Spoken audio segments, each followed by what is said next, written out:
Good day, my people. I hope everyone is doing good.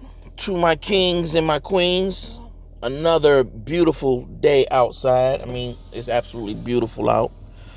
I am sitting on my throne as usual. My car. Let me show y'all how beautiful the day is today. Just a beautiful day. In fact, I feel like I'm a little bit overdressed because it was supposed to be cold out today. But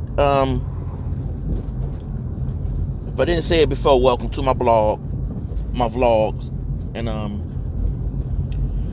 today I want to talk. I guess the episode should be called Reaction. The reaction. And what I mean about the reaction is Trump gave one of the worst press conferences today that he's given in a long time. You know, Trump gives, when it comes to press conferences, Trump can give some press conferences, but today was one of the worst. He was snapping at the reporters. On top of snapping at reporters, he came out with an attitude. He called one of the reporters. He made an Asian remark to one of the Asian reporters. It was just absolute grandstanding. And, all the reporters and everybody got this attitude like, why? And what's killing me is everybody not seeing the obvious? The reason why he gave such a bad report and it acted his ass is because Obama spoke. Obama has spoken. Obama gave a interview, and in the interview he was basically calling out Trump in the old Obama way, not saying no names, but just saying the state of everything. And when Obama speak, he talking about who he talking about. Because come on. I'm gonna try to get some footage and stick it to this clip. If I didn't, that mean I didn't. If you don't see no footage of it, that mean I didn't. I either didn't find it or didn't do it. This ain't CNN, y'all. This is not CNN. But Obama had gave an interview and basically saying that the reaction of the administration was during the pandemic was poorly handled. And then he was saying that you can't run a country when everything is personalized, when everything is what's that word? He's trying to do everything for his campaign. You can't run the country and everything be about you right now, because the country is hurting and we need help. And but I'm gonna have to find that clip and stick it on here so y'all can see exactly what he said. But Trump is directly influenced by the that's what I'm saying, the inactivity of Obama, than he is irate with the activity of Obama. When Obama does nothing and just be Obama, and they show Obama golfing or at a book convention or at anything like that, when those videos go kind of viral, pay attention to Donald Trump's tweets. Pay attention to the work of the pen. It seems like when that happens, and on days those type of things happen, not only do he tweet some outrageous last administration type of shit, but he tries to does an executive order, which is towards some I'ma put my foot up Obama's ass type of shit.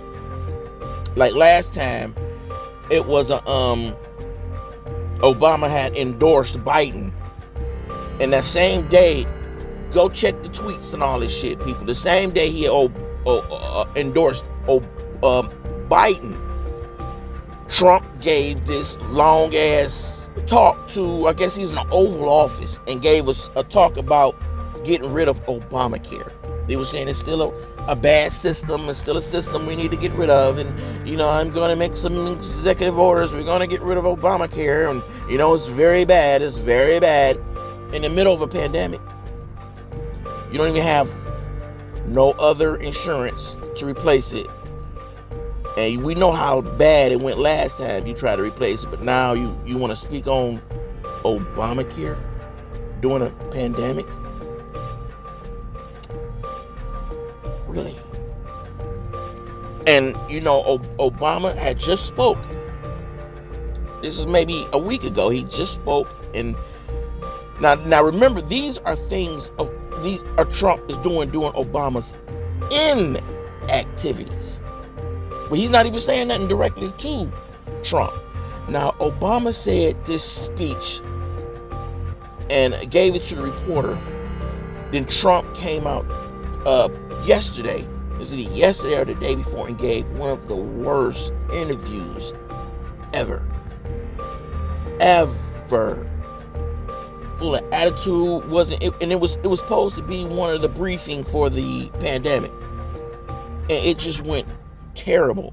Now today, Dr. Fauci is supposed to give an interview to to Congress or the Senate or something today, and I'm going to have to check that out because I had to do some running, so I'm not going to be able to see it directly. But that's going to be interesting to see what Dr. Fauci is trying to say, because Trump is trying to open up the economy and everything just to get things moving once again for his campaign. Not for nothing else, but for his campaign. And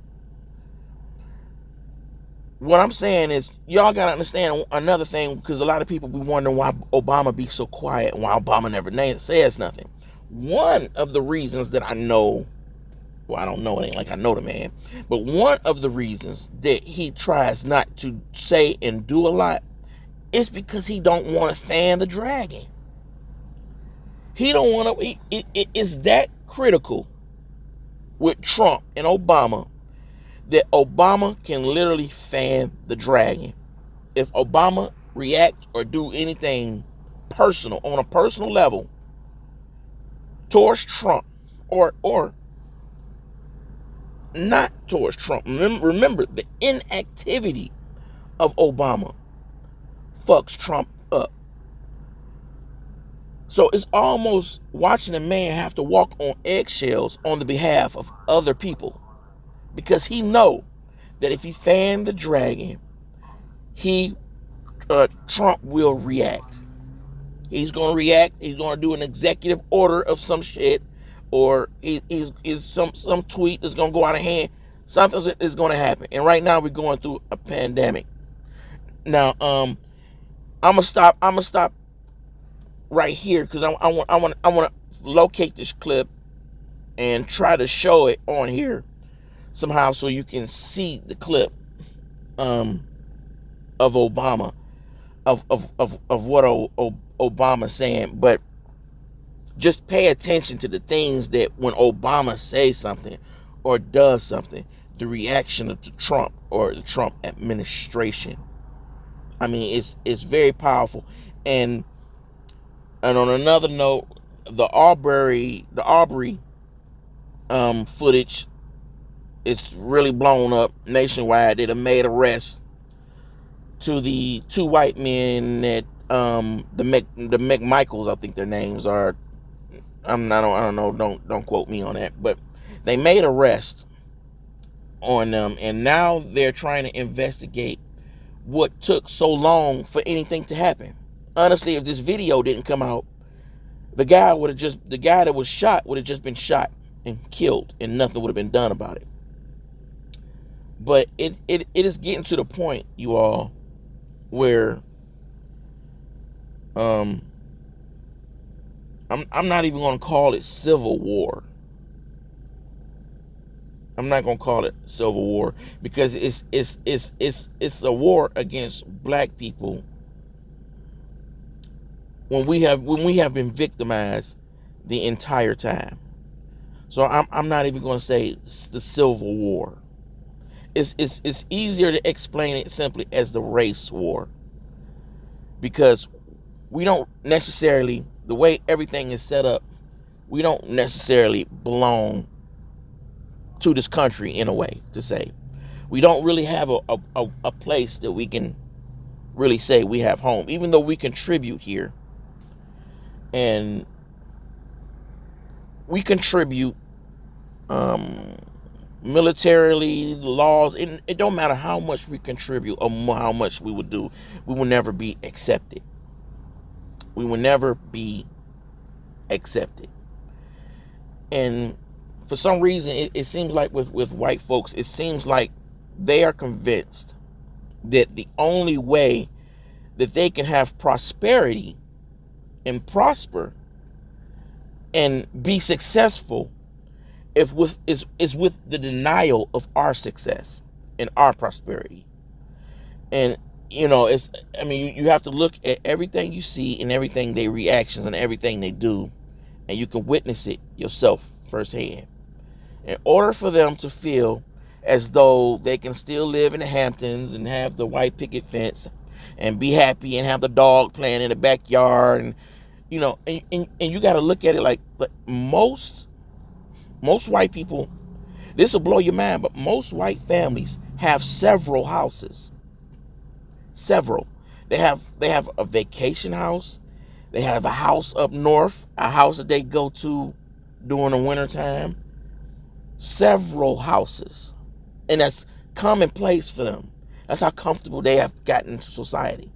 Now with black people, with redlining, which redlining still goes on today, we're still getting denied for loans. We still get shown the worst houses in the neighborhood. They still tell you that this house is taken when it's on the market. They just don't want you to have it because it's out in some place where they don't think you belong. Redlining is still going on. And with redlining going on, we can barely get one house. We can barely get one house. And in Detroit, if you look at what they're doing in Detroit, now my grandfather owned a business and retired, and he had he had, I guess he was doing okay, but now he's living on his Social Security and everything like that. But he was once well to do. But he had a nice luxury apartment downtown Detroit, off the water. All of those apartments that black people occupied downtown, they are now being pushed out. Purposely pushing them out. They're setting the bar right where black people and white can't break. Like they're calling them low income housing, but the low income starts at 60,000, 70,000. That's not no fucking low income. $60,000-$70,000 is not a low income in no form or way. But they push that as low income because that's they know that's the bar that black people don't reach. They know where that bar is. So they'll say it's low income or economy, but it'll start at 60, 70,000 because they know the bar.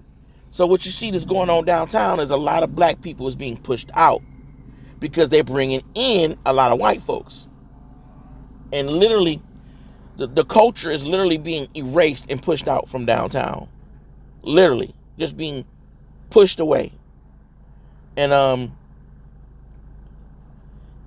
they try to make everything look diverse, like everything is a mixture. But what really goes on is somebody moves in your neighborhood and tell you how high they want you to cut your grass. Tell you how much water they want you when you can water your grass. Or complain about how you take your trash out on what days you pick and to clean your yard. Or the color you choose to paint your house. Even though everything gets this, like, it's looking diverse, but it's not. They take over and they push you out. And I mean, you have to really see these separative things going on, and it's almost like white supremacy is not a movement; it's a religion. You got to look at it. It's a religion, and they die for it as much as people die for religion. And I say that, I hate to say it, but they'll die for it as much as black people would die for white Jesus. I mean, just like these men that killed this black guy. The support is going out for them as they saying that these men did nothing wrong, that they were protecting their neighborhood, that they're God fearing men, God fearing. Now, when I hear white people say God fearing, what it sounds like to me, they're saying the fear of gods, because they know black people godly ways. They know we gods that's walking, kings and queens. And yeah, they are God fearing of us. So when you hear the God fearing, yeah, them white men that shot that black jogger, yeah, they were God fearing. They were fearing of us as gods. Now here, I'm gonna try to find this clip, and let me before I keep on rambling, let me show you these clips of Obama, and I try to show you the clip of Trump's terrible White House briefing. Go ahead, please. Many times that the U.S. is doing far better than any other country when it comes to testing. Yes. Why does that matter? Why is this a global competition to you if every day Americans are still losing their lives and we're still seeing more cases every day? Well, they're losing their lives everywhere in the world. And maybe that's a question you should ask China. Don't ask me, ask China that question, okay? When you ask them that question, you may get a very unusual answer. Yes, behind you, please. Sir, why are you saying that to me specifically?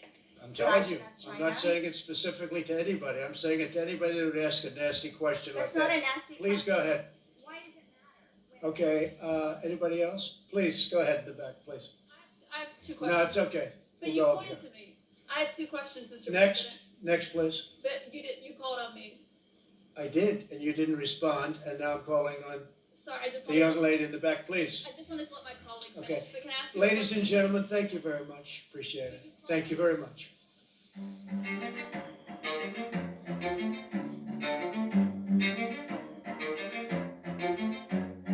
The response to this global crisis has been so anemic and spotty, and it would have been bad even with the best of governments. It has been an absolute chaotic disaster when that mindset of what's in it for me and to heck with everybody else, when that mindset is operationalized in our government.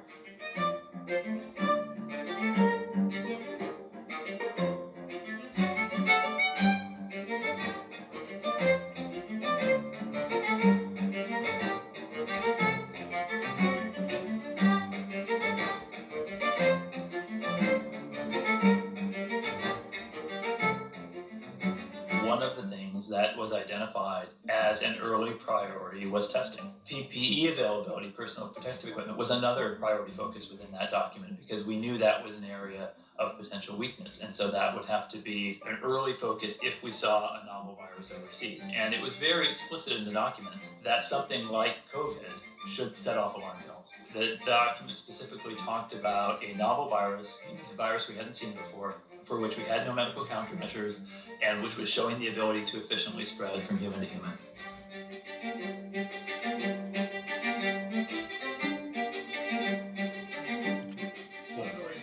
Reopen right now, the same way that it's up to the states to shut it down, it's up to them to reopen. I have great authority if I want to use it. Dr. Fauci said earlier this week that the lag in testing was in fact a failing. Do you take responsibility for that? No, I don't take responsibility at all.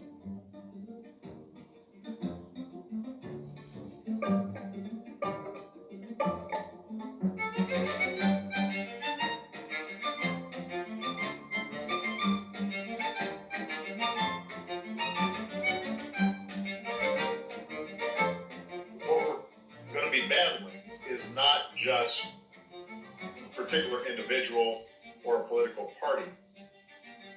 But what we're fighting against is these long-term trends in which being selfish, being tribal, being divided, and seeing others as an enemy, that has become a stronger impulse in American life. Joe helped me manage H1N1 and prevent the Ebola epidemic from becoming the type of pandemic we're seeing now. He helped me restore America's standing and leadership in the world on the other threats of our time, like nuclear proliferation and climate change. Joe has the character and the experience to guide us through one of our darkest times and heal us through a long recovery.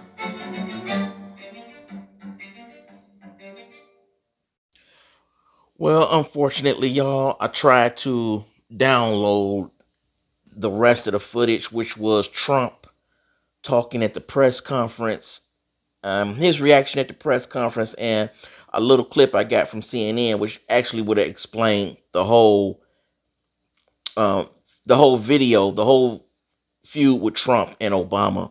But the clip you just saw was Obama. I got that from this news or something like that. But that was a clip of Obama explaining what he said about the present,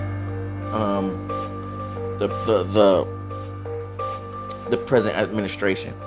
Sorry, y'all, but I'm trying all day to download this file, and it was an hour long, and I just didn't have enough juice to download the file, so it disappointed me that I have to make this a two-part series, because it's not enough people watching it to make it worth my time to cut a video and make it a part 1 and a part 2, because it's just not that many people watching it. But again, I'm gonna do it for me. Not gonna let the devil win. So this is gonna be part 1, but it's pretty much explaining that Trump's reaction. So I wanted to share the clip to Trump's reaction on this video, but I was like, no, it would be best if I just share what Obama said in this video, and in part 2 we'll start off with what Trump, his reaction at the press conference when he was talking to the Chinese news lady. He was like, why don't you ask China? So we're gonna start that one with this one, and it really disappointed me cutting this in 2, because I'm telling you, it's not worth the time to make it 2, and I really wanted to just, it would have been a great video if I just had it all going in one, but it was an hour long. Just couldn't get the file was just too big, and I'm not rich. My equipment couldn't handle it.